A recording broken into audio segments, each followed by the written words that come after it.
Injustice against black people does not discriminate, and it never has.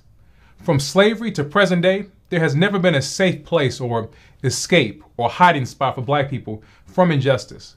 Whether you are male or female, young or old, it did not and does not matter. In this video, I want to tell you a story that highlights how vicious injustice and Jim Crow was in going after black women and girls. I'm going to tell you a story about a little black girl that suffered so much for something that everyone knew that she did not do. Before I get into this story, I have to give you some historical context first. This is important to understand how Jim Crow was relentless in his quest to demonize and harm black girls and black women. So give me a few moments to talk about this, and then I'll tell you about what happened to this black child. I want to give you some startling figures first. Between 1880 and 1930, lynch mobs took the lives of at least 130 black women, and countless more black women and girls were tortured, mutilated, tarred and feathered, fired at, burned, stabbed, dragged, whipped, or violated by mobs all across the South.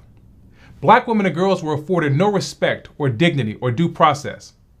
Their gender did not exclude them from the horrors of racism and injustice. Despite this false image that Hollywood often portrayed of the loving black mammy, cook, and nursemaid, that's not how black women and girls were seen in the days after emancipation. Black women were seen as dangerous and conniving. As early as 1865, white newspapers began to depict and write about black women as being ignorant and depraved. Papers highlighted stories of black women accused of harming white people, and black women became the subject of white hysteria about black criminality. And of course, this led to the belief that lynching black women and girls and subjecting them to harsh criminal punishment was justified. Negative images only helped to feed this media frenzy to demonize black women and girls and to subject them to legal executions and mob lynchings. Take a look at this image that appeared in a September 1867 issue of Harper's Weekly magazine. It's titled, "Whipping a Negro Girl." In this image, you see the entire community come together to beat a black woman. Here's another from 1878. It was supposed to show black women arguing and fighting outside a saloon. These images and news stories all serve to demonize black women and girls, to strip them of their femininity, and to portray them as being just as dangerous as black men. All of this ensured that when a black female was accused of a crime, there would be no sympathy for her. This translated into the criminal justice system. Margaret Harris was hanged in front of 5,000 people in 1882 after being convicted of allegedly taking the life of a white infant. In 1892, a 13-year-old mentally delayed child named Milby Brown was hanged after being sentenced to die for allegedly poisoning a white child. By the 1890s, the demonization of black women and the creation of this mythological monstrous black woman had taken hold of Southern imaginations. In 1891, the Louisville Courier-Journal ran a story with the headline, "Feast of Human Flesh," the body of a child sold for meat by an inhumane mother. It was about a black woman who allegedly took her child's life and sold her flesh and called it tender. Articles like this continue to confirm whites' beliefs that black women were dangerous and whites needed to be protected from black women. Black women became known as mammies who took the lives of white children that they cared for, poisoned white families, stole, and set their employers' homes on fire. Over 40 black women were lynched in the 1890s. Crimes ranged from taking the life of a white person to stealing a Bible. It was this climate that Mary Booth found herself in when Jim Crow came looking for her. Mary Booth was born in 1868 to Harriet and Benjamin Booth. She was one of 8 children. Mary and her siblings did not attend school. Like many black people during their time, fresh into emancipation, black children worked outside the home to help support their families. In 1882, she was 13 years old and worked for the family of Clara and Reuben Gray at Mount Pleasant Plantation in Surry County, Virginia. That was a majority black county in the southeastern part of Virginia. Mary worked there with her mother Harriet and her older sister Virginia. Clara Gray and her husband had moved to Virginia a few years before. Clara was originally from New York and Reuben was from Chicago and was the son of the former mayor of Chicago. The two had met in Colorado where Reuben pursued a career in mining and Clara was an investor. They then moved to Virginia to take on the life of Southern planters. This desire for continued reinvention should have been a sign that there was something really wrong with this family. Mary worked as a cook and as a nurse for the family. Nurse is just another name for a child caretaker. This was a position that many young black girls who worked outside the home had. This led to them being treated less like the children that they were and more like adults who were responsible for caring for white children. This meant that Black children like Mary would not be granted the same youthful and innocent status of the white children that they were caring for. On April 7, 1882, Clara Gray and the overseer of the plantation, Travis Jones, both died suddenly. It's believed that they had been poisoned. A few days after their deaths, the police arrested Mary Booth and another black female who worked at the plantation named Martha Jones. The white press had a field day with this story. They wasted no time in portraying Martha and Mary as villainous black women. Papers from all across the country picked the story up. They harped on their blackness and their youth as the primary reason for this horrific event. As the weeks went on, the focus shifted to Mary being the person responsible for this alleged crime. Mary's older sister, 15-year-old Virginia, she was also arrested and charged with being involved. On May 24, 1882, both Mary and Virginia were both brought to the court for arraignment and charged with the deaths of Clara Gray and Travis Jones. After being arraigned, Mary and Virginia were placed in the Surrey County Jail. The mood was so tense in the area that there were talks of lynching these two girls. And this was a real fear that I'm sure Mary and Virginia both thought about as they spent nights and weeks and months awaiting trial. Would they be taken from the jail, like so many black people had before, and lynched before their trial even began? And we also have to remember that these were two little girls. They were children sitting in the county jail awaiting trial for a crime that black people did not escape. They were not taken to a juvenile facility because the juvenile court system had not been created yet. They were sitting in an adult jail. I can only imagine the terror and confusion they felt. This was a nightmare that no child could imagine, and for them, it was real and they did not wake up from it. Judge R.W. Arnold presided over the trial. Here's what I found most interesting about the trial. There were black people who made it onto the jury. The jury had 8 black men on it. Now, remember, this was still just a few years after the Civil War and after emancipation, so none of them could read or write. The sisters were represented by attorney R.E. Boykin. For the prosecution, the state had help. Reuben Gray, Clara's husband, he hired attorneys to help prosecute the case for the state. He wanted to make sure that Mary and Virginia took the fall for this crime. Even though attorney Boykin filed motions and did his best to represent the girls, he was simply outmatched. Records from the trial are no longer present, but here's what research about the case was able to uncover. Mary was tried first. There were no eyewitnesses to testify about what happened, and even though newspapers claimed that the girls confessed, that was not true. Neither girl confessed, and in fact, they both denied having anything to do with the deaths. Mary endured a very long trial. The state called more than 20 witnesses in its quest to convict Mary. Attorney Boykin did not call Mary to testify in her own defense. Now, this was not uncommon in Virginia back then. Virginia did not give people accused of crimes the right to testify until 1886. So, Mary might have been prevented from testifying in her own defense. One of the theories presented by the prosecution was that Virginia and Mary committed the crime because they wanted to steal money that was hidden in the house. And it was their desire for money that led them to come up with a plan to poison the family. Poisoning the white families by black cooks was a common fear amongst middle-class whites. Almost all well-to-do white people had a black cook, and the fear from slavery that black servants would poison them did not end with emancipation. There are countless stories of black women and girls being executed and lynched on suspicion that they poisoned the white family that they worked for. Many times, these allegations were based on pure speculation. After hearing the evidence, the jury went to deliberate. Even though Mary did not get to testify in her own defense, not all of the jurors were convinced of her guilt. There was one holdout who did not believe that Mary committed the crime and refused to vote for conviction. Finally, after pressuring that jury to change their vote, on June 30, 1882, the jury returned its verdict. It unanimously found Mary Booth guilty of taking the life of Clara Gray. Judge Arnold immediately sentenced Mary to die by hanging on November 17, 1882. Mary was to suffer a similar fate as other black girls who have been accused of similar crimes. As for Virginia, it's not clear what happened to her. Records indicate that her trial was continued for a later date, and for reasons unknown, she was later released and the prosecution against her was dropped. You have to wonder what exactly happened in the jury deliberations. Why did one juror hold out initially and refuse to vote guilty? Were the jurors pressured to vote one way because of intimidation or because of threats? Remember, there were 8 black men on this jury. Did they all really believe that this black child had committed this horrific crime for no apparent reason? We don't know exactly what happened during deliberations, but what happened after the verdict does give us some insight into the jurors' thinking on Mary's involvement in the deaths. Almost immediately after the verdict and Mary being sentenced to die, every single juror signed a petition to Governor William E. Cameron recommending that he take action and grant Mary clemency and spare her the death sentence she received and instead give her life in prison. Mary's attorney, R.E. Boykin, he also kept fighting to free Mary. He filed a clemency appeal to the governor on her behalf. This is the actual clemency appeal that attorney Boykin filed in 1882. In the appeal, he wrote that Mary was a poor Negro girl who was 13 years old. He said that she did not have money to pay for a lawyer to appeal her case to try to reverse her conviction. He also said that Mary was innocent of the crime and the evidence was circumstantial against her, and she should be spared the death sentence. And Judge Arnold, who sentenced her to death, he also wrote to the governor on Mary's behalf. He said that the ends of justice will be met by commuting Mary's sentence to life in prison.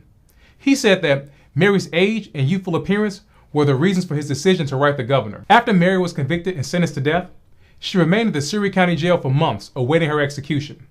She remained there without her sister and no parents. No loved ones to tend to her. She was a 13-year-old child in an adult county jail waiting to be executed for something that she did not do. I can only imagine the fear and terror that she must have felt. And despite pleas for help and commutation, help did not come. Mary's attorney's request to the governor was denied. It looked like Mary would be executed. As her execution date approached, plans began to take shape to carry out her sentence. A crew began constructing the gallows that Mary would be hung at. And what's worse is that Mary saw them building it. The execution platform that would be used to execute her was less than 2 feet beneath her jail window. Remember, this is a child witnessing this, not some hardened criminal. This was a 13-year-old child watching plans being made to take her life. Because Mary was so small, a special coffin had to be built just to accommodate her small body. And there was excitement around witnessing the execution of this child. Papers continued to report on the upcoming execution. People were traveling from far and wide to witness this barbaric act of injustice. They came on foot and on horseback to get a chance to witness this. One person even died in the rush to get there. A woman named Martha Spratley lost her life and her daughter was seriously injured when their cart was struck by another cart. Mary's father, Benjamin Booth, was among those that gathered to witness this event. But Benjamin did not come just to view the execution of his child. He came to rescue her. Benjamin had devised a plan to save Mary's life. On the day of the execution, Benjamin was going to wait for the sheriff to remove Mary from her jail cell. As Mary was being taken from the jail to the gallows outside, Benjamin would move in to try to take his little girl and get her to safety. It was a daring plan and it was dangerous, but Benjamin was willing to do it, even if it cost him his life. But Benjamin never got to carry out his rescue plan because something happened that shocked everyone. Plans were underway to carry out Mary's execution. The gallows were built. The tiny coffin was ready. A minister named Bailey Wyatt was brought in to give Mary her last rites. He tried to get Mary to come clean about what she had done before being executed. He asked her 6 times in 6 different ways if she was guilty. But Mary maintained her innocence and said that she did not do this. On November 16, 1882, one day before Mary was set to be hanged, Virginia Governor William Cameron stayed her execution and commuted her sentence to life in prison. The governor said that Mary's extreme youth and the entire jury that convicted her, recommending that she be given clemency, was the reason he was acting. To avoid Mary being lynched, the sheriff removed Mary from Surry County Jail and took her to the state prison in Richmond. The situation was so dire that Mary was hurried out of the jail with extreme urgency. The sheriff told Mary to hurry up and grabbed her as she was rushed out. Mary, only 13 years old, was confused and complained that she needed to stop and tie her shoes first. The sheriff told Mary to hurry and that he would tie her shoes for her later. This is another example of her youth on display. The sheriff was trying to save her from a lynching, and Mary wanted to stop to make sure her shoes were properly tied. People were not happy that Mary's sentence had been commuted. Almost immediately after the governor issued his clemency order, officials in Surry County said that they intended to prosecute Mary for the death of Travis Jones. They had previously closed this case after securing her conviction for Clara Gray's death. Now, they were going to reopen it to try to make sure that Mary got the death penalty once again. Mary arrived at the Virginia Penitentiary in Richmond on November 17, 1882. This is a copy of the logbook documenting Mary's entrance into the prison. When Mary entered the prison, she was far from the only black person there. There were 964 prisoners there. 83 of them were black females, and 114 of the inmates were black youth. One of them was even younger than Mary was. Roderick Ferguson was 9 years old, serving a 10-year sentence. This was a dangerous place for Mary, who was just turning 14 years old. This adult prison was full of horrors, from forced labor to physical abuse, to squalid conditions and poor sanitation that bred disease. It was a dangerous place for children there. They were subjected to unspeakable things. A 10-year-old boy named Thomas Nowlin died after he fell into a tub of boiling liquid. And we have to remember that Mary was a small, defenseless little girl who really could not protect herself in a place like this. Her age and size made her a prime target. In prison, there was no separation for small children like Mary from the adults and the hardened criminals. Mary would have been made to do the same work as the adults. She would have been made to sleep in the same cells and dorms as the adults. And she would have been subjected to the same punishments as the adults. And it wasn't just the physical conditions, but also the emotional toll that this took on Mary. She was a child in an adult prison, separated from her family during a time when her body likely would have been experiencing changes.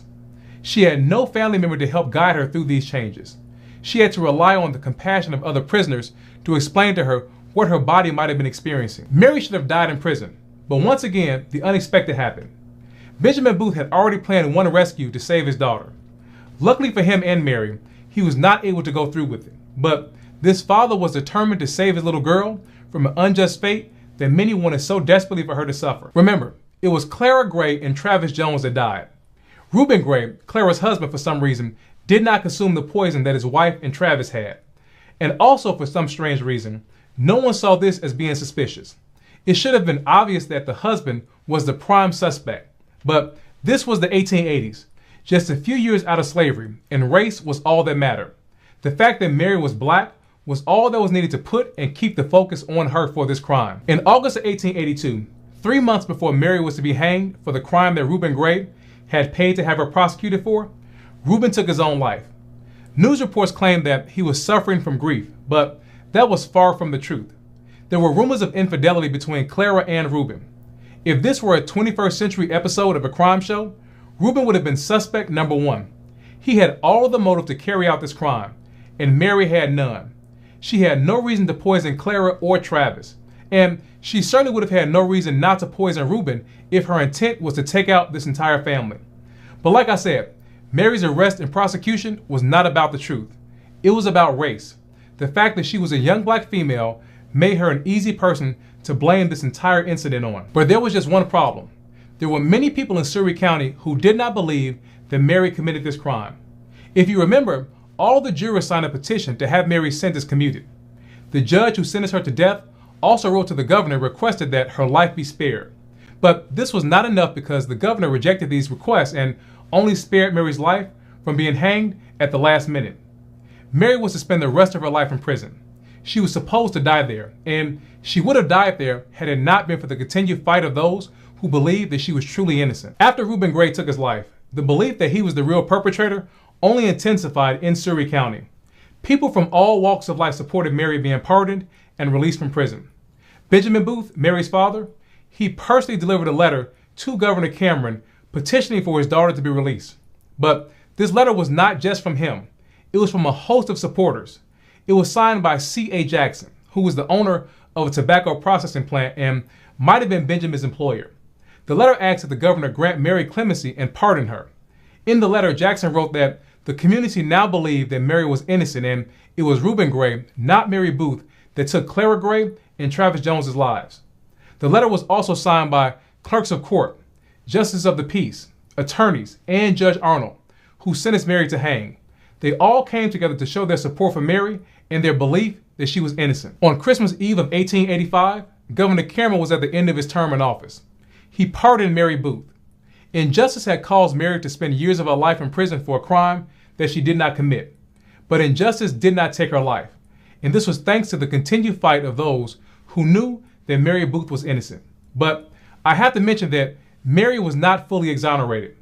The official reason for her pardon was mercy on account of her age, not the fact that she was wrongfully convicted.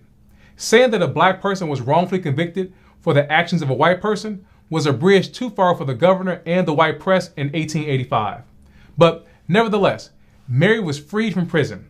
But she wasn't free from the trauma that a false arrest, a rigged prosecution, a death sentence, a near lynching, and spending years as a child in an adult prison caused her. Records of what happened to Mary after her release are sparse, but here's what research shows.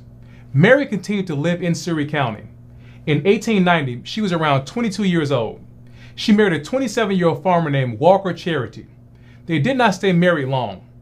5 years later, in 1895, Mary's husband filed for divorce. He claimed that Mary had left him and she was unfaithful and had committed adultery with several men. Mary left the state and was never heard from again. I don't believe that anyone should say anything about Mary's marriage to Walker, his allegations, or say anything negative about her, because it would not be fair. Mary was born in 1868, 3 years after the end of the Civil War and slavery. This was the beginning of a new chapter in American history, but it was also the beginning of the next chapter of injustice against black people. This was not a good time for black people. Jim Crow, segregation, black codes, convict leasing, lynching, and so many of the other horrors that black people faced for the next century were born during this time. Now add on top of that a black child, 13 years old, who was arrested and convicted of taking the lives of 2 white people. She is then sentenced to hang. She's separated from her family while she awaits her execution. And at the last minute, her life is spared, but not really. Is spared to spend the rest of her life in prison with hardened adults. We don't know the horrors that Mary Booth experienced as a child in prison in the 1890s. We can't even begin to imagine what that was like. Prison is a violent and depressing place today. 130 years ago, it was 10 times worse, especially for a black person, especially for a 13-year-old black girl. What kind of effect do you think that had on Mary Booth? Do you think that she came out like a regular teenager, ready to thrive in life? Do you think that she was ready to go off and be married and raise a family and live a normal life as if nothing had happened to her? That trauma and pain that she experienced, combined with the fact that she was re-entering a world that devalued her humanity because of the color of her skin, is a combination that would have been enough to make the strongest person crumble under the weight of what they had gone through. And Mary Booth was no different. That is what racism and injustice and all that flows from them do to a person. They rob their victims of normalcy. They keep them trapped in cycles of trauma. I want to know your thoughts on this story. Had you ever heard of Mary Booth, and how did it make you feel learning all that she went through? Leave me a comment and let me know your thoughts. Mary Booth was just 13 years old when she was wrongly sentenced to die. 13. A child, barely on the cusp of adolescence, a life still full of untold potential, was thrust into a situation where society declared her worth less than nothing. Her crime? A tragedy so horrific that it shook the nation, but not because of the act itself. No, it was the fact that Mary Booth was a black child in a world that did not care about her. She was condemned for something she didn't do, simply because she was black. This story, as painful as it is to recount, isn't unique. It isn't some isolated incident of misfortune that we can simply mourn and move on from. This is part of a long, continuous pattern of systemic injustice that has plagued black people for centuries. Mary Booth was a victim of a system that, from its very roots, was designed to destroy her, not just physically, but spiritually, mentally, and emotionally. A system that continuously strips away the humanity of black children, convincing the world that they are expendable. In 1944, Mary Booth was accused of a crime she didn't commit. She was accused of murder, a charge that would change her life forever. The crime was horrifying. A white man, a man who had no reason to target her, was found dead. But what did the law do? They took this innocent child, this 13-year-old girl, and placed the weight of that death on her small shoulders. They sentenced her to die. She was told that her life, a life that hadn't even truly begun, was worthless. The law didn't care who she was. It didn't matter that she was a child. It didn't matter that there was no evidence against her. They saw only her blackness. That was the crime in their eyes. It's easy to say that Mary Booth was just one case in a long history of wrongful convictions. But to do so would be to diminish the profound impact her story has. This wasn't just a child being sent to prison. It was an entire system telling black people, especially black children, that their lives are disposable. The courts, the police, the society around her, they all participated in a machinery that chewed her up and spit her out without a second thought. If we look back at this case, we see something far too familiar. The history of Black people in America is one of constant persecution, one where we are often seen as less than human. From slavery to Jim Crow to the present-day mass incarceration, the story is all too clear. When you are Black in this country, your life is always at risk, whether it's through the hands of the state, the police, or even your neighbors. There is a constant danger that your life will be taken from you for no other reason than the color of your skin. It's a painful reality that has existed for centuries, and it continues today. Mary Booth didn't stand a chance. She was in the wrong place at the wrong time, and for that, she was handed the death penalty. It was an unjust, cruel sentence, but it wasn't surprising. It's easy to blame the system, but let's not forget that this is a system built on the backs of Black people. It is a system that thrives off the exploitation of our bodies, the dehumanization of our spirits. It was designed to oppress us, to break us down, to make us feel less than. And Mary Booth was just another casualty of that system. But let's not forget the end of her story. It wasn't a happy ending. After a long battle, Mary was finally exonerated. Her conviction was overturned. She was freed, but the scars remained. The trauma of what she endured would stay with her for the rest of her life. But even in her freedom, she had been robbed of so much. Her childhood, her sense of security, her trust in the world, all shattered by a system that saw her as a threat because of her skin. This case isn't just about Mary Booth. It's about every Black child who has ever been wronged by this system. It's about every Black person who has been unjustly accused, wrongfully convicted, or worse, killed.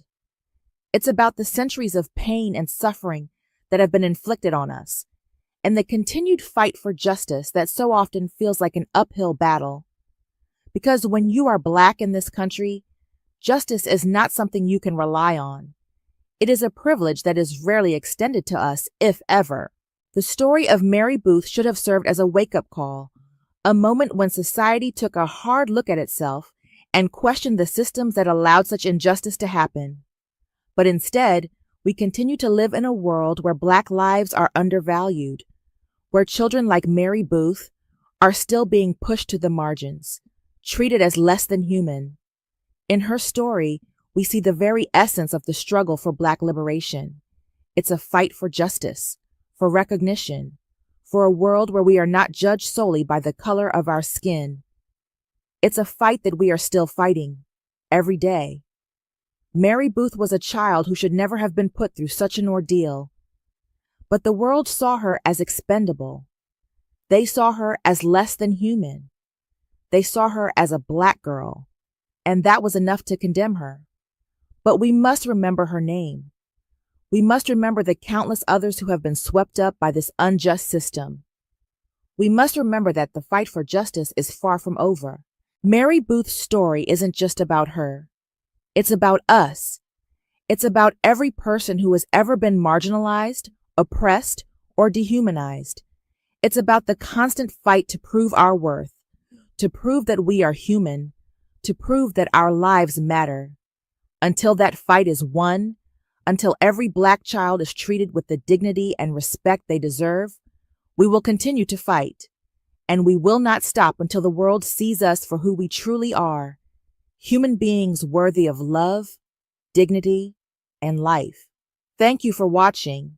If you enjoyed the content, please like, share, and if you haven't already, please subscribe to the channel, and be sure to tell a friend to tell a friend, sending love to each one of you.